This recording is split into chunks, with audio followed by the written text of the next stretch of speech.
sees the big mountain of work created in this group that might tackle him. So he's already preparing himself for the things to come. Well, I think he just loves the idea. He loves the ideation, the whole creation process, right? And thinking of stuff out, Absolutely. Absolutely. Excellent. So it's in time. Our little reminder from the bot also went out now, so I think we give it another 1-2 minutes until the space fills up. Anyway, reminder: this is going to be recorded, and actually it's also live streamed in the moment. So even if you have to drop out or you come a bit later, you will find it all in our YouTube channel and can rewatch it over the weekend. Yeah, so you're not missing some important stuff here. Great. And maybe I'll switch over, let's see, to our little agenda for today. Just to have a short first of all, I want to say welcome everybody, because I'm super happy that our first week was actually such a great success, and you all found your way back here on Friday afternoon or early morning or late evening, and really want to thank you that the community is so engaged in this topic, and what we are pulling up here, Antonio and me and the rest of you all together, seems to be really of value. And that's pretty amazing to see how huge the response is and how huge the interest in the community in this interesting topic. And so really kudos to all of you, and give yourself a hug and be proud that you are part of this, because this is really something special, and it feels really special, I think, for everybody that is involved here. So pretty cool what we are actually creating here in the moment. Today our session is a kind of focused on going through our materials that we have provided and that you had already kind of 2 weeks to review, and mainly to nail out the bullet points of this first week and the first session that we had. We will shortly remind ourselves of our goals that we have here in the initiative. Then we will spend quite a long time, I would say, on the document of session 1. Go through the most important parts, not by far not everything, because the document is by far too long to tackle it in 1 or 1.5 hours, or how long we ever need here. And finally, we're going to give a little outlook on what's the plan for next week. And of course, in the end, we will be happy to receive feedback and answer all your questions that come up. And really also now during the session and the thing, I tend sometimes to talk a lot and don't stop anymore. So if you really have a question, raise your hand or just speak up. And I don't want to force on too much flow from my side here for you. Just a reminder what we are doing here. These are actually our goals. Let's say that's like kind of what Antonio and me are envisioning with this little project here, and what we would hope to achieve. I hope those goals align with most of you, and this is why you are here. And so we really want to enable a DAO culture in the IOTA ecosystem. And it's a bold statement, but there are also kind of big words, but there's a lot of stuff behind. I think, and everybody, I think, in the crypto space knows we have a certain culture and we have a set of shared values. And especially in the IOTA project and the IOTA ecosystem, I think we align a lot in many of those values, but we are not bound to them. Yeah, so everybody is, of course, free to have his own ones, and we are a diverse community of all kinds of opinions, and we value everyone's.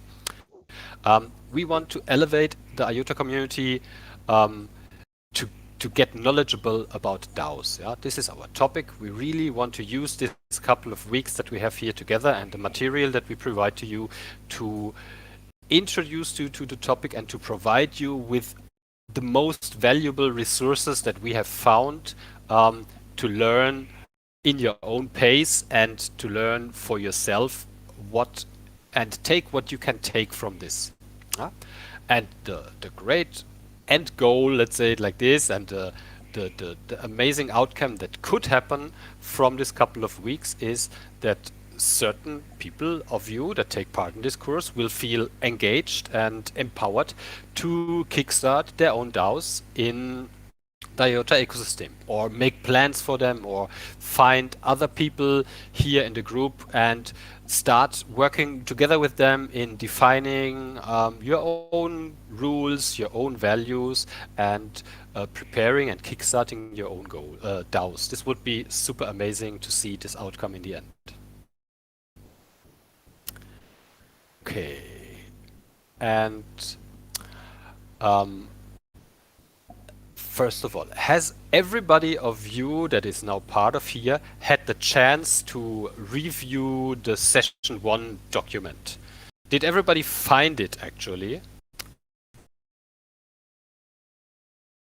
You know what would be cool is maybe you should just pull it up so they can see it, you know? Yeah, I will pull it up, but actually I maybe wanted to show you shortly again how we how to find it, because makes sense.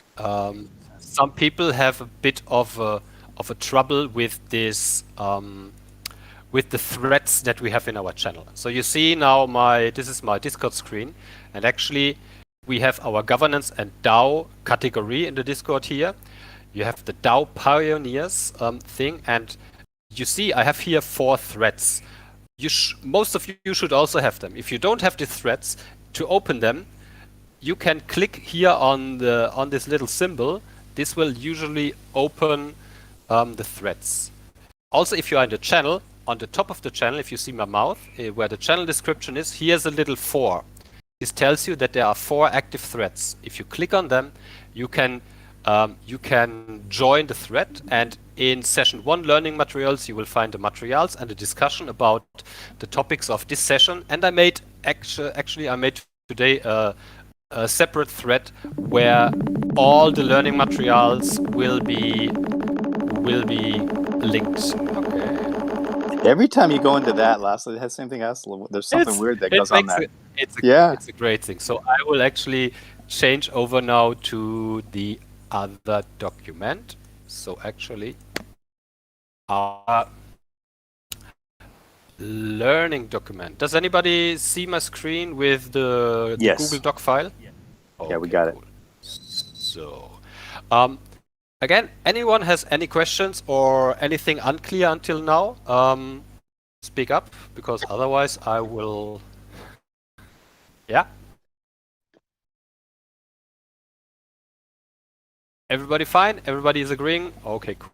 Yeah, we're cool. So actually, I like to go with you a bit through the DAO Pioneers document that we had here and really highlight some of what I think are super important parts of it, and also what Antonio is also here, but also he's kind of managing his kids in the background, so he's mainly...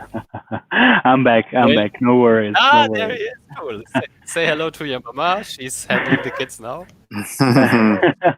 Hello everyone, and thank you for joining. Yes. Good to see you.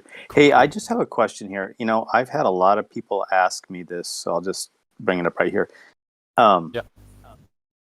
Just real briefly, maybe you could just outline what you expected people to cover in session 1, in preparation. Just kind of like globally scroll down and say, this is what I expect, what we thought we were telling you, right? Because in preparation for next week as well. Because invariably, I had like 7 people hit me on that, so... Yes. Yeah, okay. So so this is a bit of, the document is quite huge, and actually what let's say, we are not want anything from you. Yeah, so this is free for you to take. But what we thought would be some good topics to prepare. So actually this is why it's here. This is the prep for the first session. And so actually this would be the basic things that we would hope that everybody had a look on it. Yeah. So there are two videos: the Aragon and the DAO Stack video, and the video from DAO House. They are short videos, 5 minutes to watch. Also, then there are shorter videos about the Lalux culture model, the coordination games, and Know Your Enemy, the coordination failures, is a newsletter by Kevin Owoki, the founder of Gitcoin, which is a great piece of document. And then we have this little game, The Evolution of Trust, which is, I really love it. It's a fantastic piece of website that lets you experience a game theoretical understandings and topics, and it's done really, really great. And then, like we said, read at least one of the following articles, either the Prehistory of DAO or DAO Landscape or the Beginner's Guide to DAO. And if you then have still time, you can also listen or watch to some of those podcasts or videos that we have there. This is actually everything that we kind of said, okay, this should be a mandatory thing for taking part in this session, because this will give you already the first basic understanding of what we are talking about in the first session. And then down this stuff here is all a lot of things that I actually wanted to tackle. Some of this wanted to tackle here in the session now. Yeah? But if you have gone through this part in the beginning, these few documents and these few podcasts and videos, you should already have a first idea of what we are talking about here. Yeah, and that's all. And everything that you do more is, of course, excellent for you, because it will introduce you with more knowledge. But it's nothing that we say, okay, you have to do this. Yeah. And also, I wanted, again, because it's not all on our credit. We really need to give credit here to the people that started the thing. And really, Stephen Raid, Daoist321, you can follow him on Twitter. He is a part of the DAO, of Uber House, I think. And they have been the ones that actually created this idea for this how to DAO, did they call it. And they did this whole course like 6 or 8 weeks ago with 100 people in Uber House. They were so amazing to open source their learning document, and what we did is we saw this learning document and we adopted it to the needs of the IOTA community. And mainly the session 1 document is very much based on them, but the later on weeks we are changing more of the content, because we want to give a bit of a broader and more agnostic view of the whole space than they did. But really, it's amazing that this is happening in the crypto space, and this is a great sign of removing boundaries and not thinking in your own borders, because this is how Web3 and DAO space is. It's an open world, and content is created and open for everybody, even through all ecosystems, and there's no boundaries between coins or no competition between things, because all of us, I think, we share the same value, and we do this for a kind of a greater vision of what would be possible in the future. So thanks to those guys for opening up our eyes and providing us with such a great foundation of content. Alrighty, then. This is stuff, you can read it. It's kind of a little bit of the explanation what we did. And I think what would be nice to see, so the session 1 is actually, it's only 2 big content groups. The first group would be game theory and coordination, especially coordination failure, which is our main tackling issue whenever humans come together in a group and try to achieve a common goal together. You have to coordinate actions, and you have to avoid coordination failures that can happen very, very quickly in such groups, especially when you are communicating over the internet and you're not face-to-face communicating, which is mostly much easier. A little bit about the evolution of coordination and smart contracts. And then actually is a basic introduction to DAOs. What are DAOs?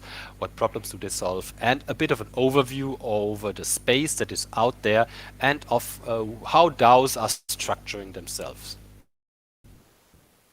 The introduction to game theory is a nice little set of YouTube videos, also great to watch. They are all only like 5 or 8 minutes. That gives you a good introduction about what game theory actually means.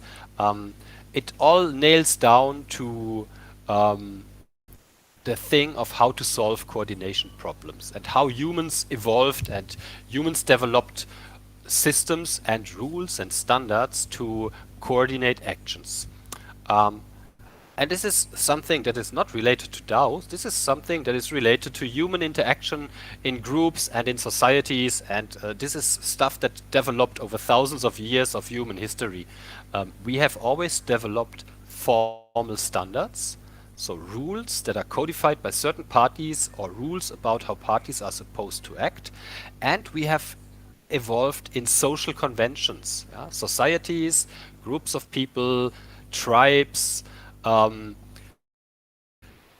members of a club. Every one of us is following social conventions and social standards that we learn from when we are a kid, and these are the things that make human interaction possible without us regularly trying to kill each other. So these are super important things how humans act in each other, and we are following them even if we are not aware of it, but this is programmed into the way we grow up and into our education and into our culture as humans.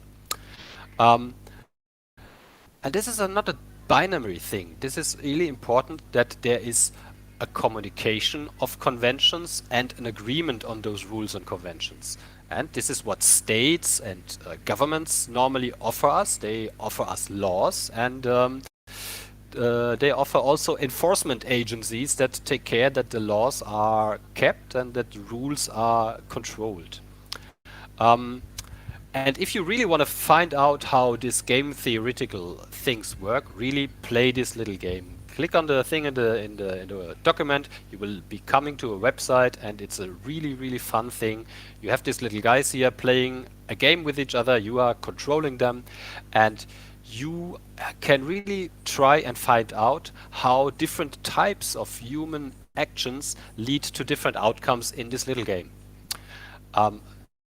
The biggest important findings are if you want to work together with other humans and you want to build up trust, you should rely on repeating interactions, because trust needs time and repeating interaction to build.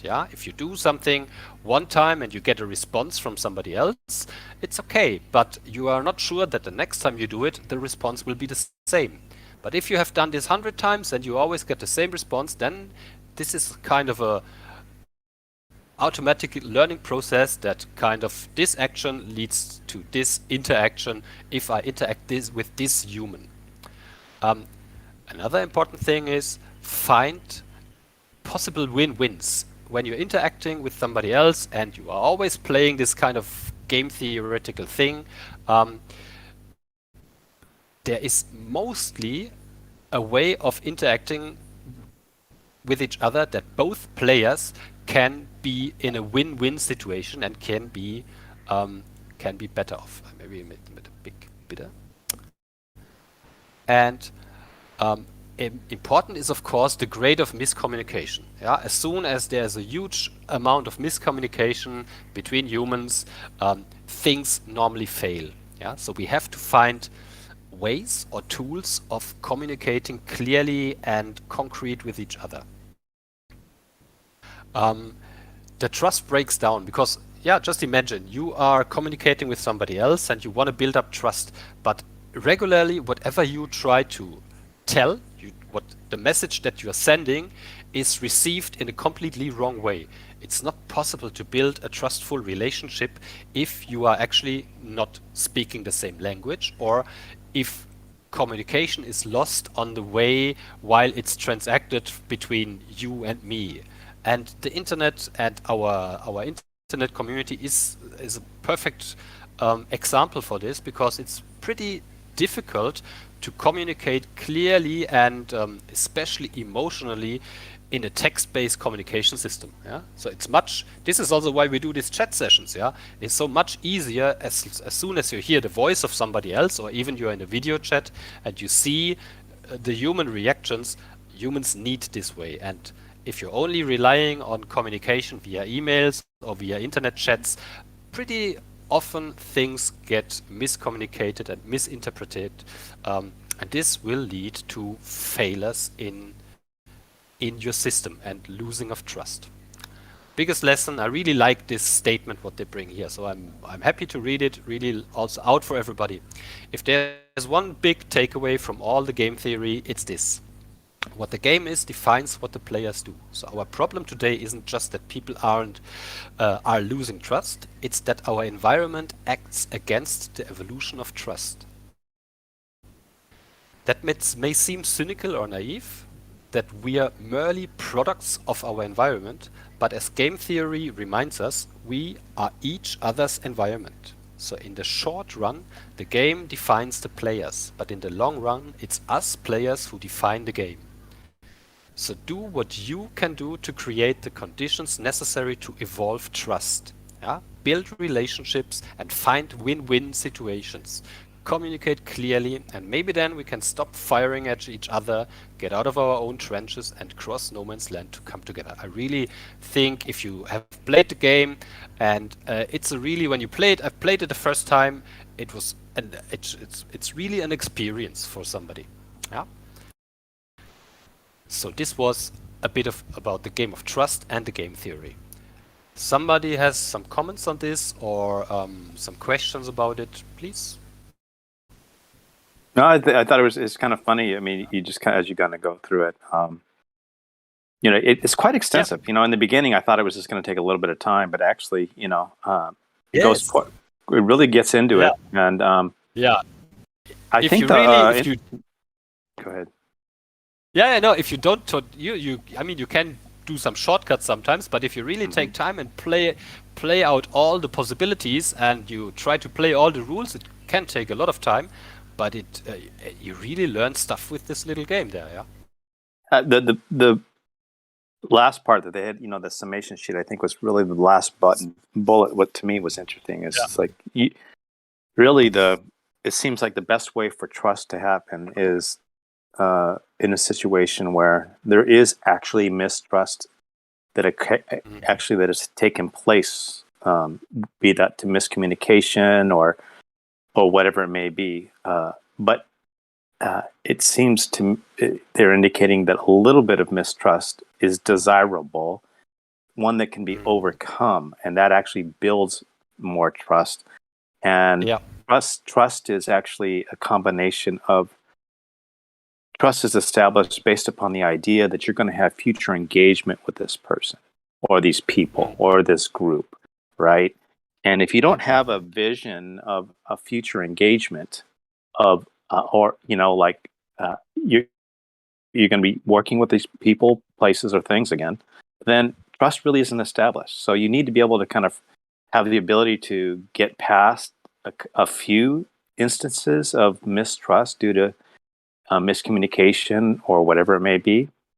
For really to have a sound set of trust and kind of ongoing relationship, but you must also perceive that you're going to have a continual relationship. If you don't have both of those, it doesn't really seem like you have trust ever in an organization.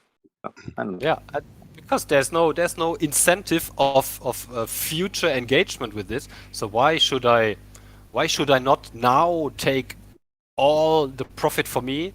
If I know I'm never going to cross this person again. I'm never going to see you again. Why should I worry about trusting you, right? Yeah. But if we learn through this continuous interactions and these repeated actions, that it's kind of very likely that I'm gonna have to play this game again with the same person, and so it's better to find the win-win situation that not I'm always only taking the profit and other ones always losing, because this will evolve in a kind of war and in a fight situation. So humans interact this way, that we know this is our social structure and this is our social environment in our group, and this is our village where we live in, and this is our job where we have to go every day again. And so you won't run every day into a big fight with your boss because kind of like it's game theoretical, not the best way of keeping your job. Yeah. So Hey, Philo. So, yes. just a thought. When I first read this the other day, I was thinking of it kind of on a macro level, like between trading partners. But as you're sharing it again here, I'm thinking almost on a micro level, like like internally, like from past experience in business within the same company, within the same work group. Like, did we always have a good sense of trust with each other? Oftentimes Yeah. not so much. And Yeah. so it's kind of interesting. I mean, do you think it applies? This is kind of I don't know. Do I want to say it's a universal? Sure it Yeah. is. It Right? is It a is. Yeah. universal. It's a universal theorem of how humans always interact with it. This starts when Yeah, you're a Yeah. kid. This starts when Kind you're a of. baby and you start building Sure. trust within families and things like this. yeah. This This That's is is all what it about fascinating. makes human it so engagement. powerful. Yeah. Hmm. At whatever level. It's really Yeah. amazing. Yeah. And I think this is also the guy Stephen Reid did put it up, and it's kind of the first impressive thing that everybody that wants to engage in groups of with people together in a community, what we are, and if you have you played it a bit and you played it 2 times and you start to understand the things which are actually happening every day around us, but sometimes you need a little game like this to make it so obvious for you. Yeah, and I think really Yeah. everybody can learn a lot in playing this a couple of times. Hmm. Okay, great. So everybody's still with us? Yes. Um, then this key passage from Meditations on Moloch. Um, it's a I don't know if you there's a podcast linked here, and it's quite of a heavy loaded document. Hmm. Some communities in the Ethereum ecosystem it's a kind of a manifesto for them. Yeah. Yes. It's a proper piece of reading, and it's a philosophical thing and stuff, but I don't want to go deep onto it. Yeah, so there are some important sentences in it, but like, I mean, for me the takeaway is like you have this active agreements of governments and law. Yeah, so a government is law plus violence. Yeah, so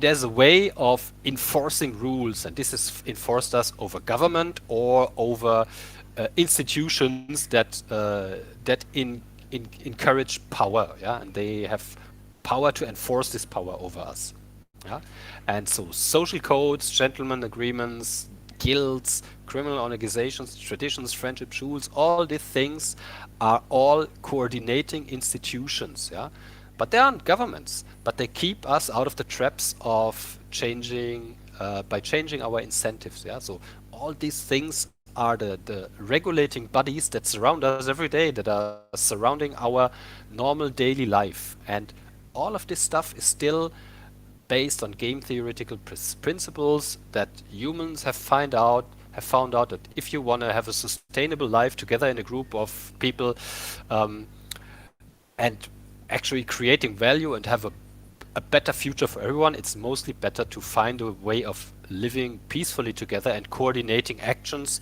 so that a group of people can achieve more than that a bunch of collection of individuals. Hey, Philo. When you have the word there that I thought was kind of funny is violence. So it's kind of like I've heard it expressed coercive, like Same government thing. has yeah, government has the ability to coerce you to do things. So yeah, Yeah, and the I way I like view I, this, I view this as this is kind of like going if you go through the history of time on how groups as we evolved and decision making was based upon from cavemen all the way to where we are now, right? Every way you just kind of follow and different ways of governance were uh, kind of developed and enforcement and just cooperation and the cooperative uh, kind of evolved over time based upon the living conditions, what they were up against, and that's just kind of all what this plays out to me as. And I'd also say, Philo, as you mentioned, people may not want to get into this document, but I have to say that when you start reading all about DAOs, they always reference this. Always. Like, you need to understand the point of reference in order for you to be well grounded in the discussions. Because if you don't kind of get what's discussed here with Molok, you'll be kind of in the middle of something, kind of go, well, what are they talking about, right? So it's really kind of fundamental that you know this. Yes, my opinion. There's an audio version. I think there are a couple of audio versions. I would suggest you find the one that has the least annoying speaker, and you just when you drive. That's really true. You have 2 or 3 hours driving in the car. Just plug it in as a podcast and listen. It's actually really, there are some really valuable statements, and it's a piece. Yeah, you should get into it. It also, especially because it really, I think it is a very, very important piece. Maybe not for our community yet, but if you want to have a deeper understanding also of the Ethereum ecosystem and the DAO ecosystem that has evolved the last couple of years, it's very much circling around this topic. Yeah. What else? Coordination failures. Also, this is a great article. I really recommend this. This is Kevin Owoki. He's the founder of Gitcoin. Also, there's a video version of it where I think it's on the Ethereum conference 2 years ago, where he's a great guy. He's like a little bit looks like a hippie, but he's really a great guy, really knowledgeable person, and he does give a great presentation on it. It's like a 20 minutes speak. You should watch it. It's also linked here in the document. It's really, really great. And I really this is a kind of thing. Yeah, if only there was a technology that allowed groups of humans to choose to easily coordinate with one another. Yeah, a transparent subset for trust games where everyone knows where they stand and whose rules can't be changed on you. And here we are slowly moving into the field of DAOs and in the field of smart contracts and things like this. Yeah? We can now program our values into our economic system. And that's the amazing thing that distributed ledger technology and smart contracts offer us, that especially like code in general or computer programs in general, yeah, they are following clear rules, and they are there is no emotion and there is no interpretation involved normally. Yeah, so kind of this code is law thing. But if you define clever rules and you are able to program them into your smart contracts, and contracts in this case are really just like coordination programs that define how actions and interactions are taken, you can create reliable structures there. And for this, there are no-code DAO platforms, how they call it. Yeah, so the good and the really important thing for all of us, I think, is that you don't need a software engineer to create DAOs, and you don't need to know much. You just need to, if you are able to send an email with your computer, you will actually be able to be part of a DAO and even to create a DAO, most of it. Yeah, so if you're able to handle your cryptocurrency wallet, you will be good to go, because the ecosystem has evolved greatly, and there are a lot of amazing tools out there, and we really will introduce all those tools to you, because there's a lot of value and a lot of great stuff to learn there. More on coordination. Like I said, this is Kevin Owoki. This is the YouTube link to his speak on the ETH conference this year, actually. You should watch it. It's excellent, great, and he's a really great guy. Some more good articles here, code is law stuff, and I absolutely very, very much recommend reading this article by Vitalik Buterin, our friend from Ethereum. Actually, I recommend reading all his articles because he's doing great work. He's a very good writer. It's high level and it's sometimes a bit mathematical stuff, but I think they're very, very important to understand what's going on. Yeah, he's kind of a smart guy. He's kind of a smart guy. Yeah, I also recommend you watching his interview with Lex Friedman. It's kind of it's entertaining, and he's a smart guy. absolutely. Okay, evolution of coordination. It's a bit of this. So let's say we had now the basic ideas and theories about human interaction, yeah, how we interact with each other, how we build trust, and then actually we come to the point where it's about how do groups of humans and how do we organize ourselves in bigger organizations, in companies, in stewardships and things like this.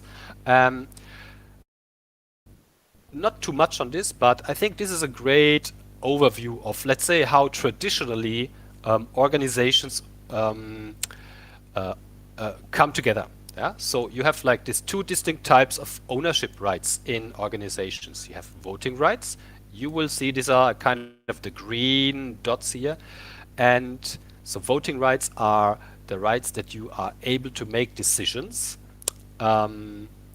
Like most importantly, who can fire you, yeah? And the economic rights. Yeah? Economic rights are here with this bluish stuff. Economic rights is actually that you are allowed to participate on the value created and the profits of a company. And so you have this traditional company setup where you have kind of a company owner that has voting rights and economic rights. So in a private company, sometimes the owners really, they take out all the profits, and I mean, you just get your salary, but you're not having any active share on the created profit. And you might have voting rights, but never more than the owner of the company. Public companies, similar. The shareholders, they hold mostly both voting and economic rights. So the shareholders are the ones that make the decision and also take the profit. And the workers actually have not much saying in this thing. All of stuff can involve, and humans are creative, and they created different other sorts of how a company or an organization can work. Yeah, so you can have cooperative things where workers hold really voting and economic rights. You have the steward ownerships where workers and investors are a bit shared, but the investors hold only economic rights. And you have this multi-stakeholder cooperative ideas. They emerged in several organizations already where it's all a bit splitted between workers, investors, customers, and the voting and the decision making and the economic rights are splitted in different ways. Yeah, so humans always look for ways to optimize a running system, but we always come to a lot of struggles because maybe there was not the right tools there yet. And so with DLT technique, with blockchain and distributed lecture and also the Tangle, we have a few cool tools now because things are possible that haven't been possible ever before. If you want to know more about cooperations and stuff like this, go on here. There are some good links about how co-ops are set up, also some long articles and some podcasts about ownership in traditional corporations, which are always a good resource if you are thinking about creating your own organization, be it a DAO, be it a community, be it a project. Get some knowledge about how humans do it since the beginning of time, let's say like this. Golden shares, not going deep into this. A golden share is actually, it's kind of a veto right, yeah? So sometimes companies or trusts or something, they have a golden share that is given to either, sometimes in foundations, you have given this to an outside entity that has an overview and that has a veto right if, let's say, constitutional things in an organization are been trying to change, but then they can intervene and can stop decisions like this. Or sometimes a company owner has a golden share that he has kind of a veto right in any decisions that, let's say, there's a board, and normally the board handles the daily operations, but if there's something happening that is really against the will of the owner, he can stop those things. Also, this multi-stakeholder platform cooperatives, have a look on it. It's interesting. Also, how this stuff is going to be allocated and how budget can be allocated in partitionary budgeting.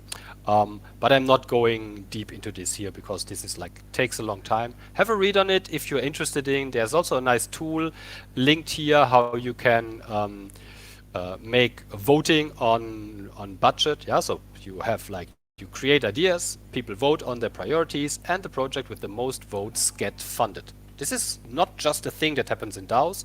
This is also happening already in traditional companies 20, 30 years ago already. Stuff like this is coming up. So the next big topic, I think, or short topic, would be smart contracts. I hope most of you here have already started to read up what smart contracts are. Sometimes it's strange because we in IOTA haven't had them, and so we kind of got around with them without them all the time. But it's absolutely time now that you start to understand what a smart contract is and what it does and what he can do and also what he cannot do, because they will be an essential part of our future in IOTA, and everything will be running in smart contracts and using smart contracts. They are a great tool. But you have to understand that while the word contract brings to mind legal agreements, smart contracts are never legal agreements. They're just pieces of code that run on blockchains. And I say blockchains because this is kind of a bit important.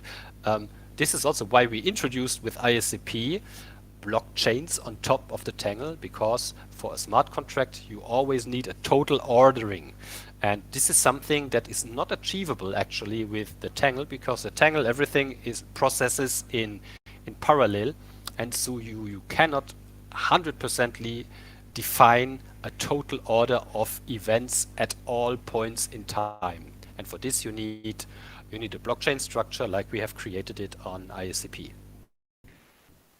And they are guaranteed to produce the same results for everyone that runs them. Yeah? Kind of logical thing. Another important thing is, so in the context of Ethereum, the term is usually a bit, so given that a smart contract are neither smart and they are also not legal contracts, but it kind of, the name has stuck, so we all refer to them as smart contracts. Actually, they're pretty dumb because they cannot do any advanced decisions. They just do what you have been told them to do. So they're referred to immutable computer programs that run deterministically in the context of an Ethereum virtual machine. Smart contracts are simple computer programs. Yeah, the contract name has no legal meaning in this context. Once deployed, they are immutable. So once deployed, the code of a smart contract cannot change. Let's say of an Ethereum or EVM-based smart contract. Yeah.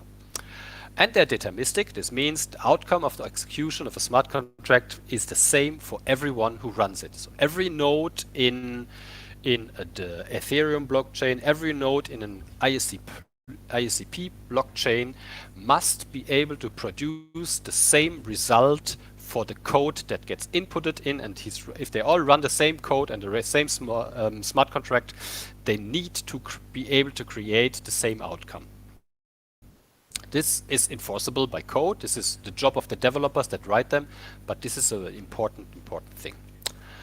And what is, maybe if you're not so familiar with the Ethereum ecosystem, what was meant to be Ethereum is really this decentralized world computer. So Ethereum was created as a network of nodes around the world that all do the same computation. And so this is kind of first of all, it's a cool thing. So really you have nodes everywhere in the world, and they all together do the same computation at the same time, and they write their results in a block, and this is creating the Ethereum blockchain. But also this leads to the huge known problem that the blockchain faces. which is excessive, unpredictable fees, really, really big problems in scalability, and a very low throughput for transactions. So every node in the ETH must compute every smart contract that is operating and that is deployed to the Ethereum chain. So every little piece of code that some dev deploys on the Ethereum chain needs to be executed by all this. I think they have like 20,000 nodes around the world, or 16 or something like this. And every node of this must compute this until the next block can be produced. And this is, of course, creating a lot of traffic and a lot of fee structure, because that's computational power, and the nodes need to be paid to doing this actually, and the miners need to be paid to include those transactions into the block. Luckily, we have IOTA smart contracts now, and we think we will be able to solve most of these problems, because we can run multiple smart contracts and multiple parallel blockchains working together, and they're all connected through the Tangle, and they can transact and interact feeless with each other, which is not possible in any other protocol in the moment. Foundation. Smart contracts are absolutely needed for DAOs. You actually can, let's say, no, you can't really interact or operate a proper DAO without running smart contracts. All right, short break. Yes, Philo. Let's drink a glass of water. Hydra homies, it's time to drink some water. No, but really short recap.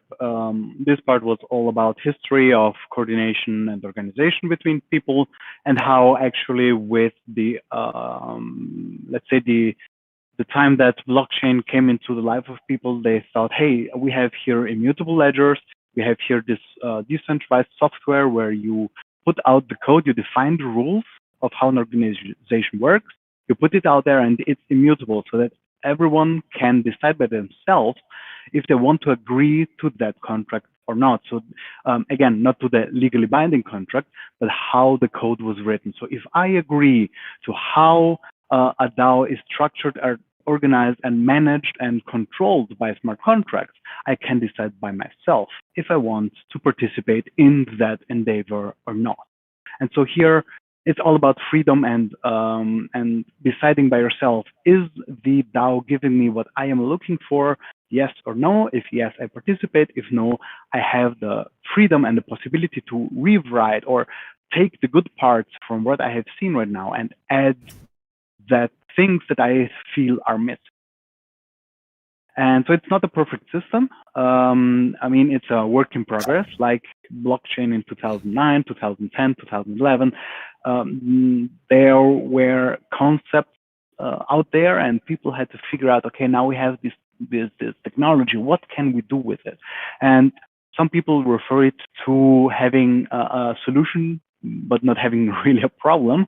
But we see here that, but we actually can see here that now we have tools that can be applied to certain problems where people did not even think about using these tools for. And so I think that DAOs are a good way to leverage the blockchain technology, the DLT technology, to actually solve real world issues and to help people slay molok, or actually, be more, let's say, be more organized, or find ways to structure their way of doing things, even though they might not speak the same language, even though they might not live in the same city or country, even though not have a legally binding contract, but the goal to reach the mission of a DAO. And this is why all starts with the manifesto, with proposing what your DAO is trying to solve and what they're trying to achieve, I suppose. Yes. And if you start, I mean, I hope all of you have kind of dived into this section here about the DAOs, because there is so much value in this article, and there's so much interesting stuff. And if you have just started, maybe you got interested through our little pioneer learning circle here, and you are in the moment in your like first one or second week of exploring DAOs, and I can assure you, and Antonio, I'm sure same, it it is a super amazing feeling when you start this journey, yeah.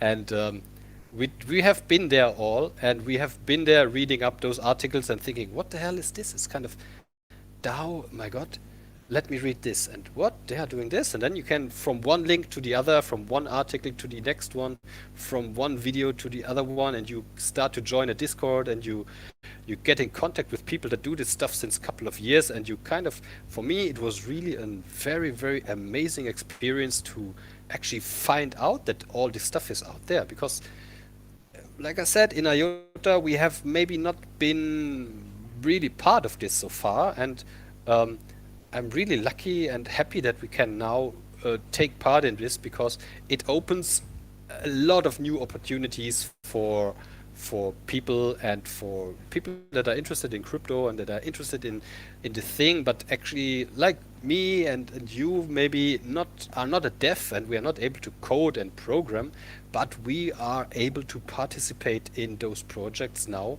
because everybody has skills, and the DAO gives you the opportunity to bring in your skills in a project, and everything will happen in the open, and everything will happen verifiable and trustless, and there's so much cool stuff. So really, I absolutely recommend you to go through like the ABCs of DAOs. I think this was one of the first articles I've been really reading, and the article of Cooper Trooper, the DAO landscape and things like this is really a great value that you can take out of this content here. Also, absolutely great, in my opinion, is the MCon. There's a YouTube channel, and MCon was it's a group of a bit crazy people, like like some of the DAO people are. Like I said, they are like some of them are a little bit coming from the hippie side or from the open-minded area, and it's really great to listen to those talks and to dive a bit into their way of thinking. And slaying Moloch is, like I said, a very, very important topic for them, and they they refer to him really a lot. But it's great to listen to this, yeah. And we have linked some newspapers and stuff like this, and then we actually come to this big question of what is a DAO. And I can really tell you, in I think maybe it was 3rd or the 4th or the 5th of May, when this whole stuff started, I googled what is a DAO. This was for me the beginning. I maybe heard about the thing before, but I absolutely was never interested in it. And yeah, with this little Google search, everything else started. Yeah, and maybe this is similar for you, or it will come to you. And so really take those impressions from here and submerge yourself and go into the journey. And so even this is such a difficult question to say what is a DAO, and you see here we have so many different definitions. Yeah, magic internet communities that allow members to coordinate funds. Yeah, internet native entities with no central management, which are regulated by a set of automatic enforceable rules on a public blockchain. A DAO is an online community that jointly controls a cryptocurrency wallet to pursue common goals, such as running a business or charity. A DAO is a commitment to share value with the community. Yeah, this is so many different ways how you can define a DAO. A group chat with a bank account. That's kind of a very short and very bold but true statement. Yeah, a DAO can be really a Discord group, and you have a shared multisig wallet, and you decide yourself what are you going to do. These are kind of the basic DAOs that are out there.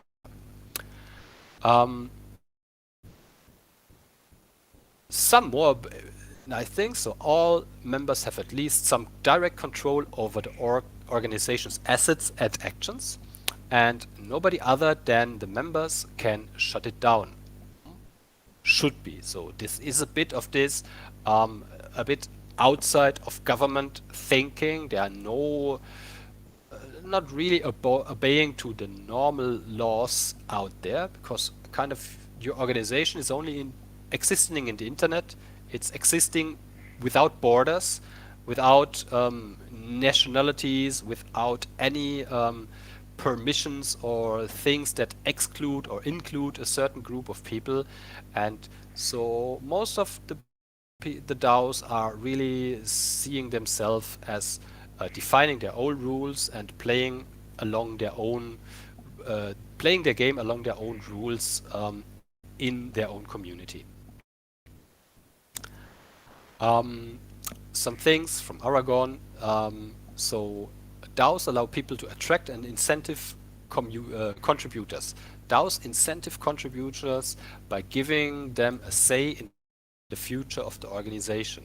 Yeah, so this is a great thing. So if you are taking part in a group and you are actually creating value through your contribution in this organization, you normally will gain influence and you will gain control about the future, what this organization should do.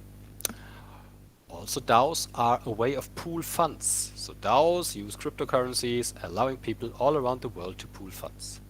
And what is important is that those funds are normally governed together. So DAOs allow people to collaboratively channel common funds toward common missions. Yeah, normally you will have a shared treasury, you will have votings and proposals, and you have a fluid membership structure. Especially this voting and proposal things, I think this is for most of us the big and interesting part is kind of how do you come to decisions and how are the possibilities for you to vote and to make decisions in those groups. And following on, there are a lot of examples and things that might be really interesting for you. We have the manifestos of DAOs, so I also think it's very, very important that a DAO in the setup phase really defines the purpose. This is what I've seen in the last couple of months, looking over so many different DAOs and so many projects, and a lot of them also kind of fail. And I think what you see, those that fail normally fail directly in the beginning because they don't define what they really are and what they want to do. And so I think it's great to have a look in these manifesto documents of some DAOs where they really, really very good define their structure and define their values and missions, because these are always the pieces and like the constitution on where you always can measure your actions, or against those you can measure your actions. Good. Questions, comments? I'm happy to. I have some. Yes. Are we going to see anything of those DAO setups or no code? I would love to. I have stuff already there. Already okay. We're talking already in an hour, so maybe it's a good idea to show some stuff that DAOs are doing. So let me maybe share a different screen. Maybe it's a good thing to really see how easy stuff can be in DAOs. So I will share my screen of is it DAO House? Yeah. Actually, DAO House is nice. It's a nice website actually. I really like the design. Does anybody see now this different screen? Yeah?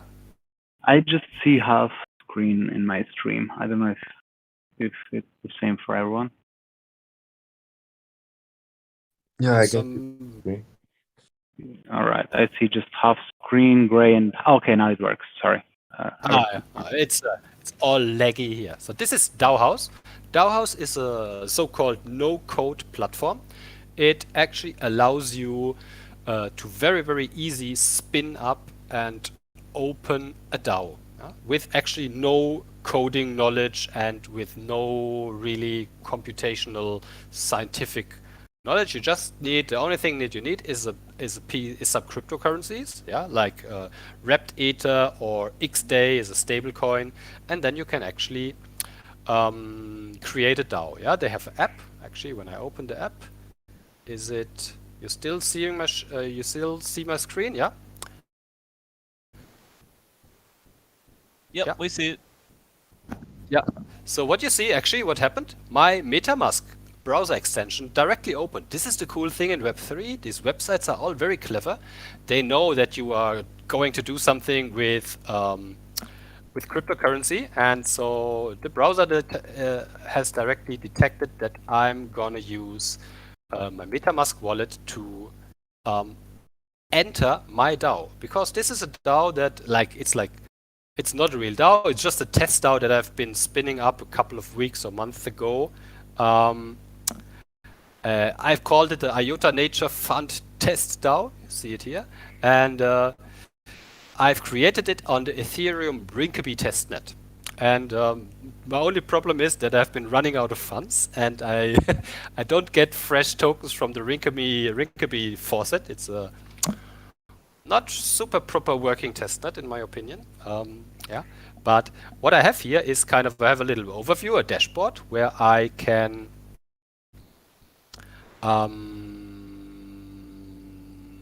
where is it actually? Yeah, I would have a treasury, I would have internal balances. So if I would have a big DAO, I can kind of have my treasury managing here.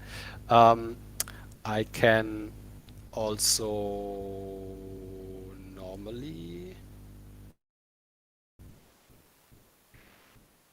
yeah, so I have a set of proposals here. So Antonio, you see I've still haven't this is actually the membership proposal of adding Antonio to my DAO. Sorry. Yes.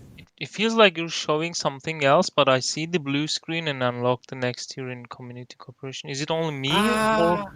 Yeah, like. Okay, it cool. feels like we're supposed to see something else. Yeah, I'm the same way.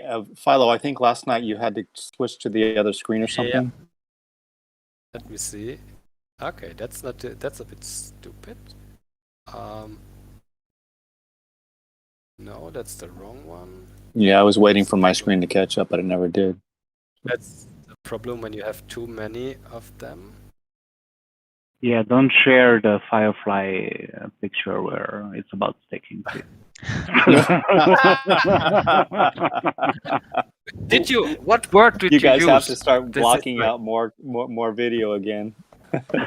It's like, oh god. So we have to remove. We have to make strange noises. We have to lay over some. That's okay. That's okay. Mark just tweeted that screenshot of staking, so it's out in the wild. So. Okay. I have never heard what you are talking about. I have no idea. So now you should see this screen with proposals here. Yeah. So do you see it? There's written proposals. Yes. There We're good now. Skip. So this is my little DAO that I've been spinned up there. And so actually I have a member proposal that actually wants to include Skip into the DAO. Yeah. And it is actually submitted by myself. And the recipient, this is actually Antonio. Antonio is Skip. And the problem is that I would need 0.01 wrapped ETH to sponsor this proposal to get him into my DAO. And so, like I said, the Ethereum Rinkeby testnet and the faucet is not really friendly to me, and so I haven't had the chance to include him. What else? I have vaults here, so I would have a token vault where I could have a treasury. I would see how many. So actually, normally what I can do is I normally create a token for my DAO. Let's call it IOTA Phylo token or whatever. And if this would be a tradable asset, DAO House would get the price from a decentralized exchange, and I would see how much value my DAO has. Yeah. And what else? I have members there, so that's actually only me, and you see a statistic, and you can add members and stuff like this. You can also see, I actually wanted to show you all the other amazing DAOs out there. Here, explore. And so you see, actually how much different DAOs are out there created in DAOs. So DAOs is actually a nice platform. I think they have around 400 different DAOs created there. There are other platforms like Aragon. I think Aragon is kind of the biggest one. They have around 2,000 different DAOs created on the platform. And so here I see an overview of all the DAOs that are live on DAOhouse using the DAOhouse platform. It's actually a platform of smart contracts that is created to create those DAOs. And you actually see everything here. Yeah, it's open. It's not like companies acting behind closed doors. These are big companies and they have value. Those guys, they own $36 million in their treasury. Those won $22 million. And actually everything for me, even if I'm not a member of this thing, everything is kind of open for me. So they have 72 active members. They so these 22 millions are parted in 96,000 shares. I can view the bank. So I see this is their treasury. They have 85 different tokens as part of their treasury. Even I would maybe be able to view the books, but I think now my screen has shared again. So yeah, you don't see this.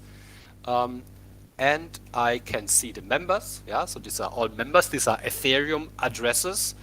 So the member is represented with an address. You see how many shares a certain address have and when they joined, and you see the statistic and stuff. So all this is open. This is like you would be able to look into the books of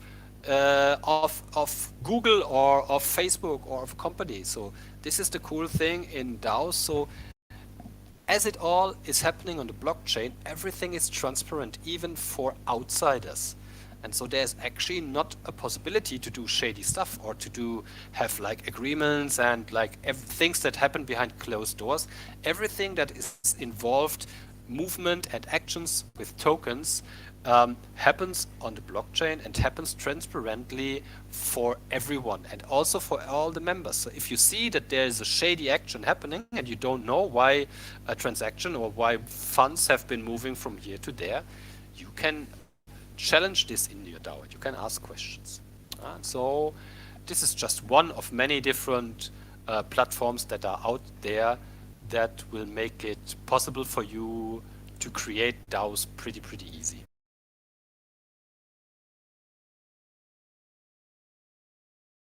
Okay.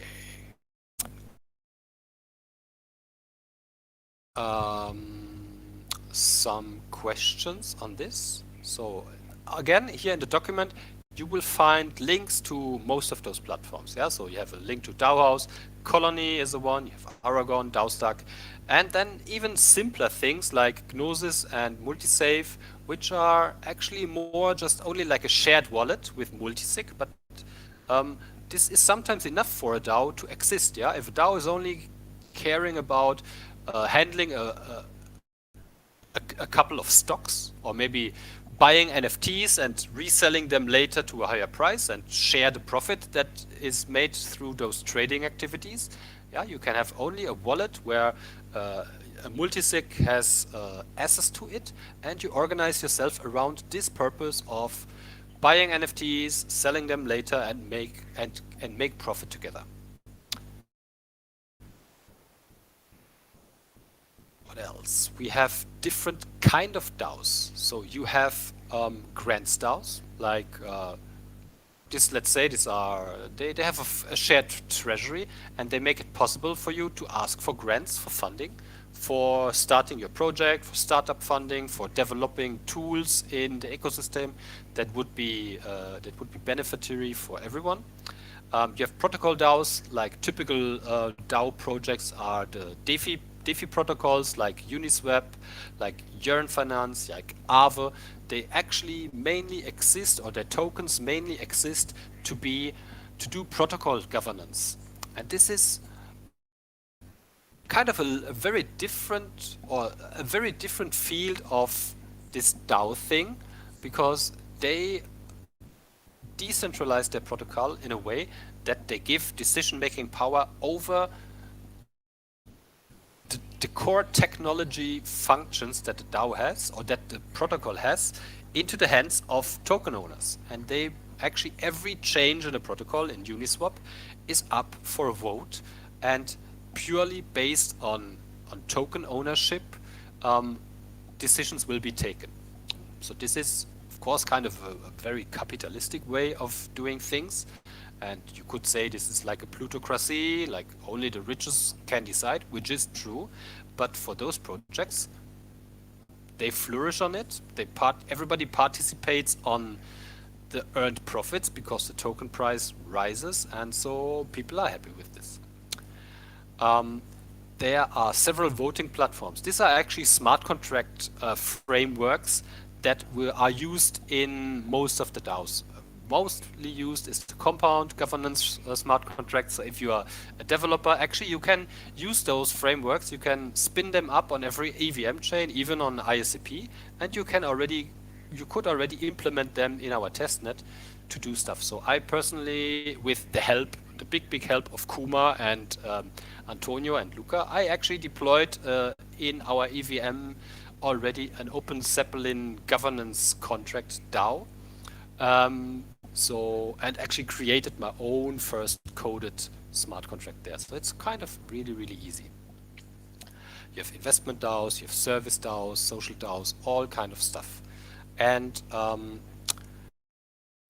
the structure of DAOs this I think is a bit of the last thing that I maybe wanted to give a little overview of it, because this is, especially in the beginning phase of a DAO, a super important way that you really think about what you really want to do and how you want to structure and shape the DAO and the community around it. And there are some nice articles around it. Have a look on it, give it a go. And mostly what you will maybe find is that there are different governance and management structures that always evolve in the same way. And either you have it really a kind of top-down strategy, or you create little circles and little self-management teams inside the DAO that work collectively on specific tasks, and you give more power to the people that actually really have the skills to handle a certain task. Okay, so I've been talking now over an hour, and I actually think that was, from my side, mostly enough. So I really want to open this up now for your comments and your questions and your ideas, and share what you have maybe found in this week interesting, or in this document interesting or controversial, or if you want to bring up something, let's do it.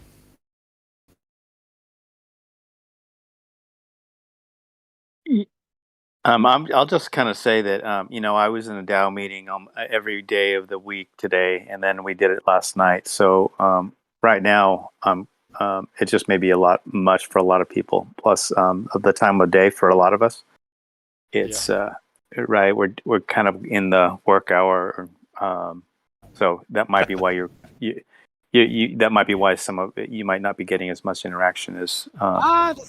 That's no problem. It's like so. I fully understand. In fact, I'm going to have to go. But not that I'm not interested, but I'm going to have to get going. So no, Greg, I always have the feeling that you're kind of not really interested in all our daily sessions like this. All right. Well, you guys have fun. And, hey, don't make Philo be the only guy talking. You guys help him out. No, I've been talking the whole day. Yeah, let him go. Help him out. All right, I'll talk to you guys later. Hey, bye, Greg. Yeah, guys, just speak up, open. What, first of all, maybe did you get around through the week? Was this something that you found interesting or valuable?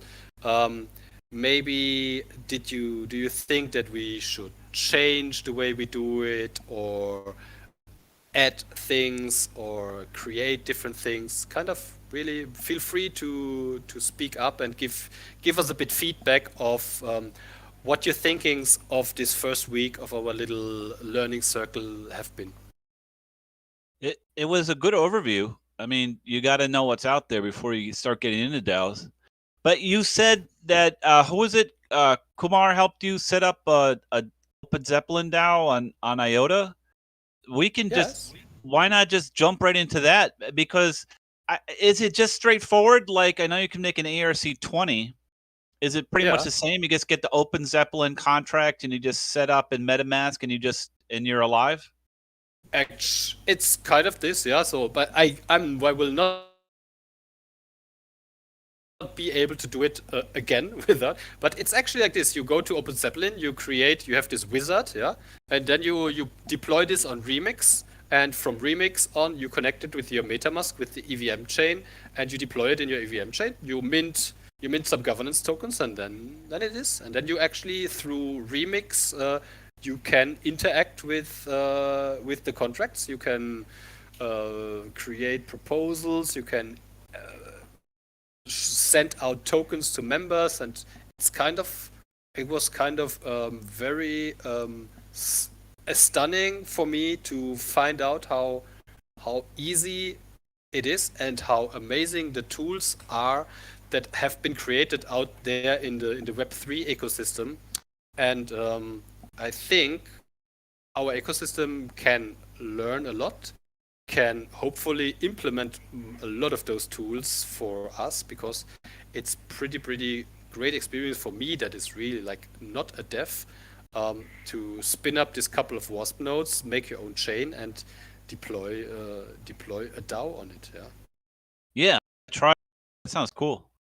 Mm-hmm.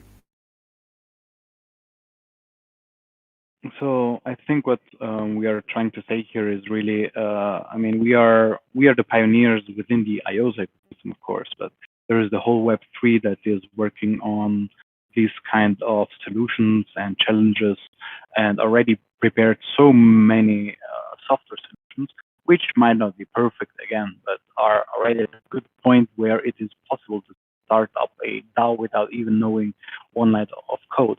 So that's where I think Fire and I are trying to reiterate as much as possible that we are trying to build bridges. So it's all about being part of this whole global movement, and not only trying to do our own thing. And I think this is now transpiring in the whole IOTA Foundation and the communication, the stuff we're doing. We're not the next Ethereum killer with ISCP.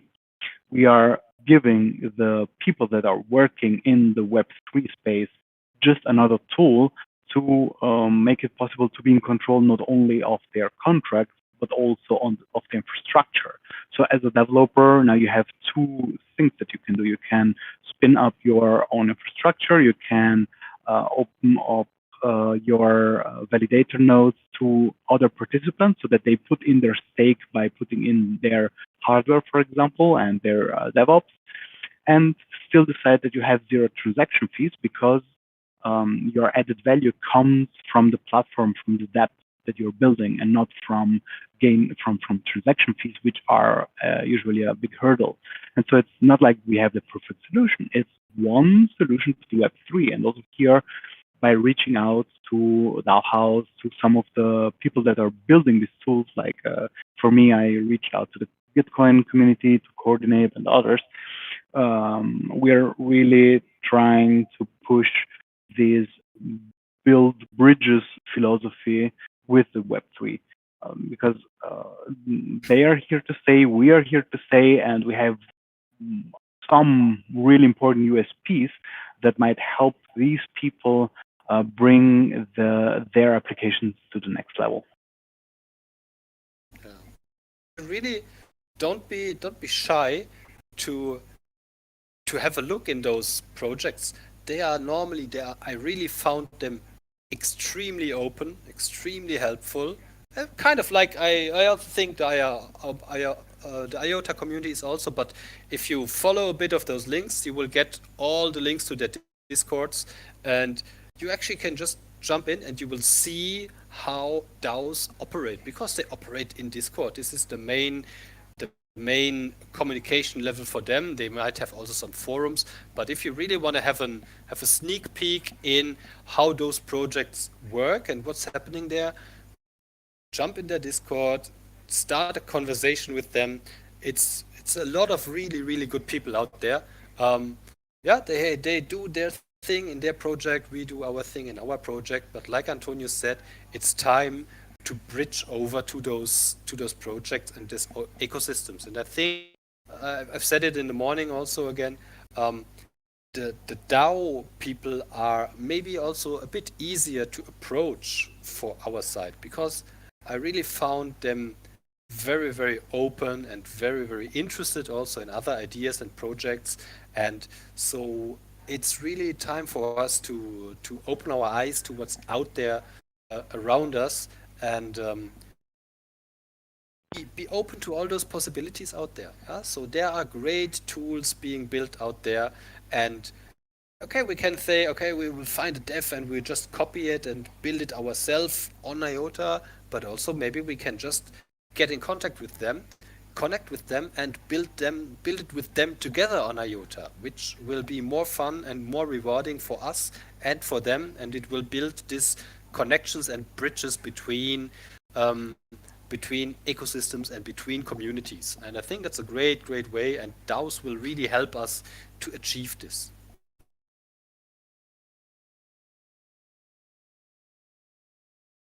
Okay, what else? Maybe did we have something? I mean, I have so many thousand cool things to show you, but you also have the links there, so I'm not want to over stress you with stuffs. Maybe we actually give a short, Antonio, should we give a short outlook on next week? Yes, I think, I mean, this first week was, of course, more about history and how and what and generally what DAOs are. So let's keep that in mind, that this is the usual 101 lesson where you start talking about what you're going to talk through the course or through the learning circle. So I'd say it's a good idea. Of course, this was all more about trying to understand the philosophy, where it comes from, what has been done so far, what are the ideas, where does the inspiration come from, what the hell is molok, and all this kind of stuff, so that when you encounter this jargon in your next part of the journey, you have an idea of what is being talked about. So yes. Yeah. Tell us about session 2. Yes. And so I think really for most of you, next week will be, I mean, this week I hope was interesting, but next week we will tackle, because we see it also in all the discussions that we have. I'm super happy that we get this huge discussions and this huge idea creation here. Now we have, I think, 5 or 6 different manifestos already created in the first week of people that just joined our community here, joined this circle, and the ideas are sparkling, and I really love how you all approach this and how you all start diving and start asking the same questions that we all have asked us. And this is, I think next week it's going to be great, because we will really focus on this core thing of voting. So it's all about voting theory, different ways of voting, why people still use coins for voting, proof of personhood or proof of humanity is a big topic here, and I really love that you all talk about. We will dive into this and see what are the advantages, but also what are the risks there. Stuff like quadratic voting, delegation and liquid democracy, conviction voting, and a lot of really we all see it, and we also see it in other projects. We all kind of know that, and I think everybody feels that pure coin token-based voting is maybe not the most optimal system of voting for most communities. I still see, and I still think for some specific cases, it is kind of the best and most best working system for some projects, and this is why they use it. But you see a huge movement in in directions of really creating more edgy and more scientifically thought through and socio-ecologically thought through voting systems that give more power to the people that really bring and create value and participation in a project. We also want to show you some governance models of how they are used in some of the popular coins, like mainly Polkadot and Uniswap, and I think I'll have prepare another one also, maybe Aave or something like this. And we will really do a bit more deep dive into this no-code DAO operation systems. DAO House, Aragon, DAO Stack. Colony, I'm not sure if we're going to tackle it. Colony is a very interesting project, actually, if you read up on it. But in my opinion, it's a bit of... it's not very active, let's say it like this. I'm in their Discord, and I really love the ideas of them, but they seem to be struggling in implementing them. But we can have a look on it, and we can talk about how we find it. Also, we will have a guest next week in our Friday live session. Actually, Daniel Ostiga, he's the head of governance of the Aragon project. He will be joining our session next Friday for a little presentation about Aragon. It's like Aragon is nice. Really have to say it's the biggest framework, no-code DAO framework out there. It's like very much of also the very big and valuable projects use the Aragon. They are very, very long time committed for them. They have a very, very good research department, so they really do very deep research in voting techniques, and they're developing good stuff. I don't say they're like kind of the best, so they have a specific view on how a DAO should work. Like all those frameworks, they have like their own idea of how Aragon or how a DAO should work. If you are fine with their ideas and you think this fits into your visions and values and your framework, then it's a cool and easy way to go. But also, it's always individually configurable, and so I'm really happy that he will join us. He will give like half an hour, and then he will be available for questions. And I would really hope that we can also put up some. I'm sure you all have 1,000 good questions for him, because he's like very, very long term in the space already, and I'm sure he can give us some first-hand insights and first-hand experience from somebody that is doing this since a long, long time on a very high professional level. And so I'm really looking forward to having him here. And yeah, so it's cool to introduce him to us and introduce IOTA a bit to him. And maybe there's the first little way of connecting ecosystem and building bridges to others.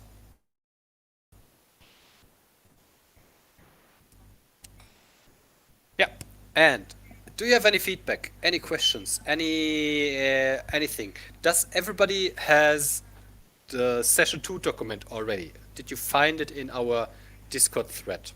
Because in the session 2 document, there is all the stuff already laid out that we might be tackling in the daily sessions next week, and that we will be tackling in the next Friday session.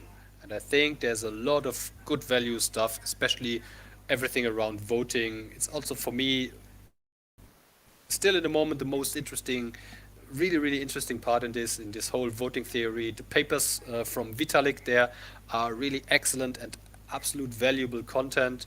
And there's a lot of things to think around and think about if you really want to do voting in such groups. And I think it's going to be a really, really interesting week.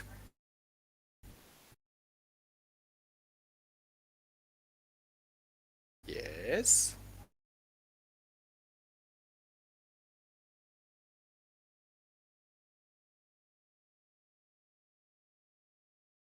Okay, so if there are no further questions, we have one little vote to do.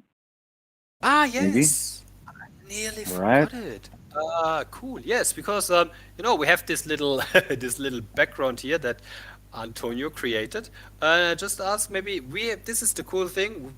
We have so much good and talented people, and so we have a first little idea of having maybe a different logo for our little group and a little.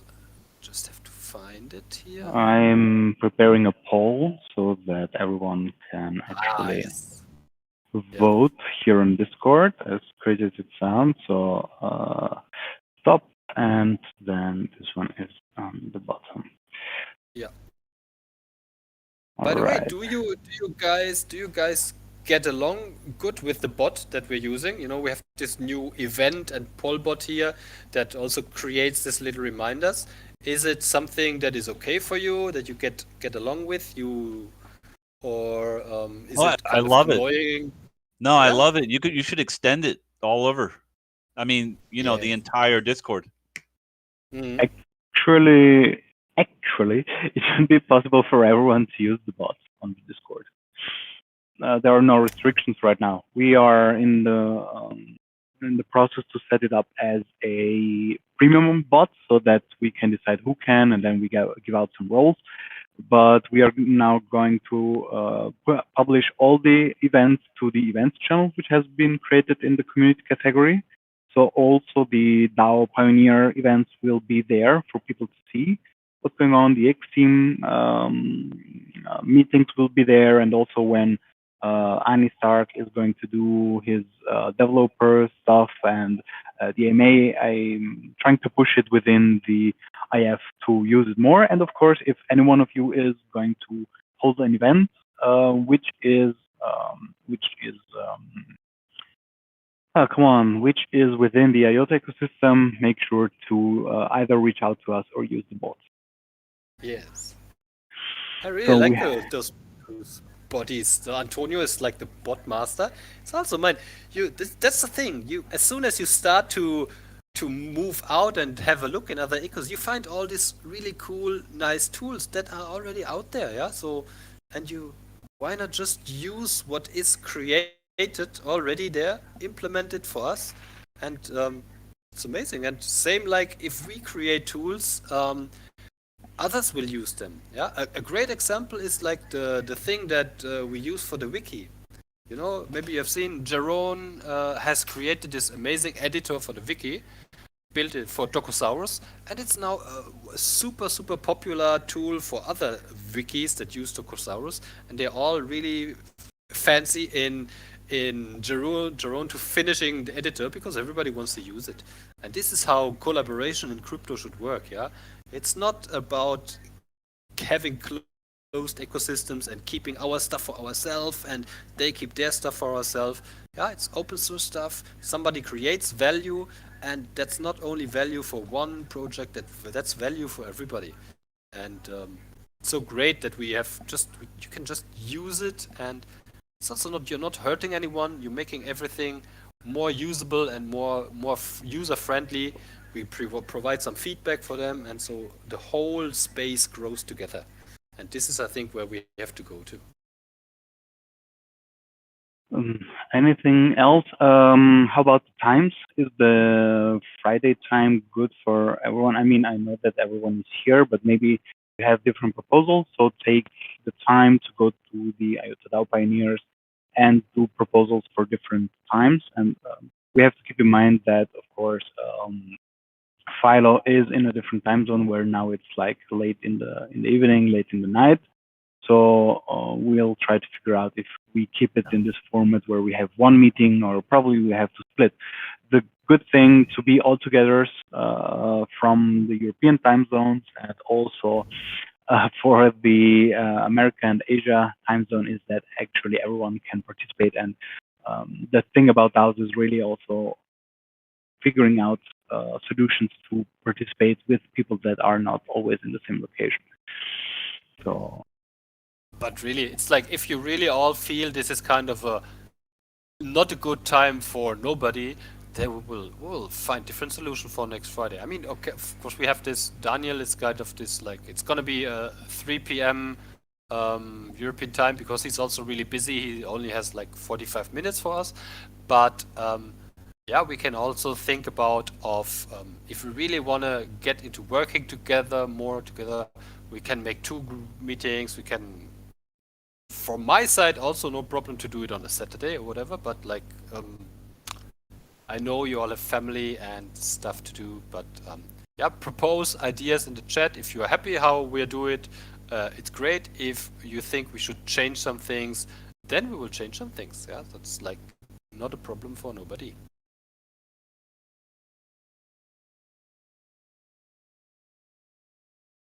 Okay. So, somebody else, any comments, or should we wrap it up?